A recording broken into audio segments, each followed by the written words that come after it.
નમસ્કાર, દિવસભરના તાજા સમાચારોમાં તમારું સ્વાગત છે। તમારી સાથે હું છું પિનલગીરી ગોસ્વામી।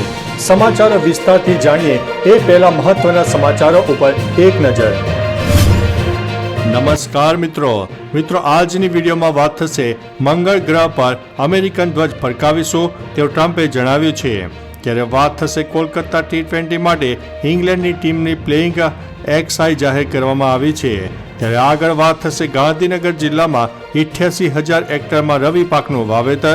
આગળ વાત થશે જૈન સમાજના અગ્રણી પર મુસ્લિમ યુવકોનો હુમલો। આગળ વાત થશે સીએમ યોગીનું કામ નફરત ફેલાવવાનું છે તેવું ઓવૈસીએ જણાવ્યું છે। આગળ વાત થશે મહાકુંભમાં સામેલ થશે પીએમ, સીએમ અને શાહ। આગળ વાત થશે અમદાવાદમાં દેશની સૌથી મોટી રોબોટિક સ્પર્ધાનું આયોજન।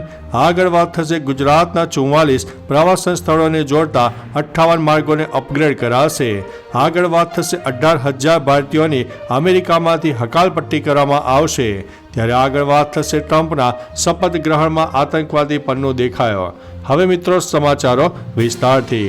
ટ્રમ્પના શપથ ગ્રહણ સમારોહમાં ભારતનો મોસ્ટ વોન્ટેડ ખાલિસ્તાની આતંકવાદી ગુરપતવંતસિંહ પન્નુ પણ જોવા મળ્યા હતા। મીડિયાના રિપોર્ટમાં દાવો કરવામાં આવ્યો છે કે શપથ ગ્રહણ સમારોહ દરમિયાન પન્નુ ખાલિસ્તાન જિંદાબાદના નારા લગાવી રહ્યો હતો।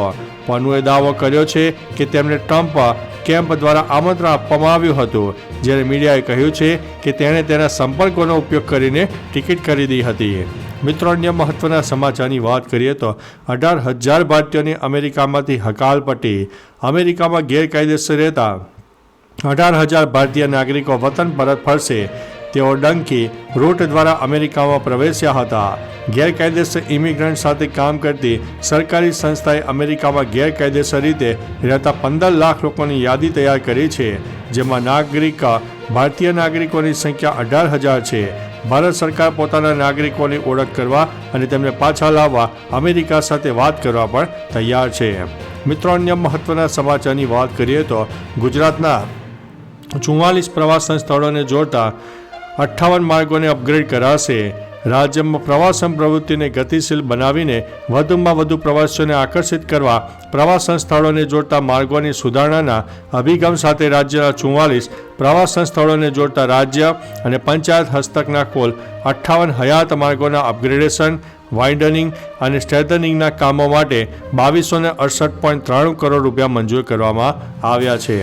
મિત્રો, અન્ય મહત્વના સમાચારની વાત કરીએ તો અમદાવાદમાં દેશની સૌથી મોટી રોબોટિક સ્પર્ધાનું આયોજન। અમદાવાદ શહેરમાં સાયન્સ સિટી ખાતે દેશની સૌથી મોટી રોબોટિક સ્પર્ધા એટલે કે રોબોફેસ્ટ ગુજરાત 4.0ના ગ્રાન્ડ ફિનાલેનું આયોજન થઈ રહ્યું છે, જેમાં 21થી 24 જાન્યુઆરી દરમિયાન 100 રોબોટ મેકિંગ ટીમો તેમના પ્રોટોટાઇપ પ્રદર્શિત કરશે અને આ જોવા માટે રાજ્યભરમાંથી 5,000 જેટલા વિદ્યાર્થીઓ પણ પધારશે। મિત્રો, અન્ય મહત્વના સમાચારની વાત કરીએ તો મહાકુંભમાં સામેલ થશે પીએમ, સીએમ અને શાહ। પ્રયાગરાજમાં ભક્તિમય માહોલ છે। રોજ લાખો લોકો શ્રદ્ધાની ડૂબકી લગાવી રહ્યા છે। આ દરમિયાન સીએમ ભૂપેન્દ્રભાઈ પટેલ પણ 3 ફેબ્રુઆરીએ પ્રયાગરાજની મુલાકાત લેશે। તેઓ મહાકુંભમાં જઈને શાહી સ્નાન કરશે।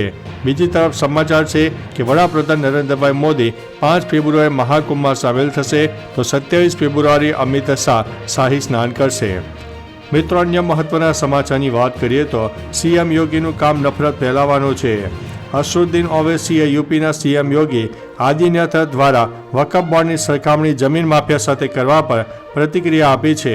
કહ્યું છે કે વકફ બોર્ડની રચના સંસદના કાયદા હેઠળ થાય છે। તેઓ બંધારણીય પદ પર રહીને આવી વાતો કરે છે। હું તેમના નિવેદનની નિંદા કરું છું।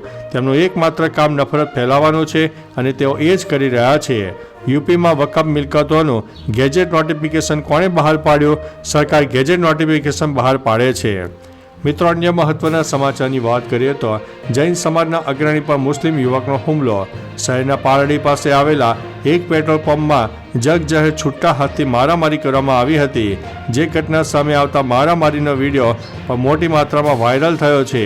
ત્યારે ઘટનાની જાણ થતાં પાલડી પોલીસ સ્ટેશનનો સ્ટાફ ઘટના સ્થળે દોડી ગયો હતો અને જાહેરમાં મારામારી કરતા ઈસમોને પોલીસ સ્ટેશન ખાતે લઈ જઈને કાર્યવાહી શરૂ કરવામાં આવી હતી।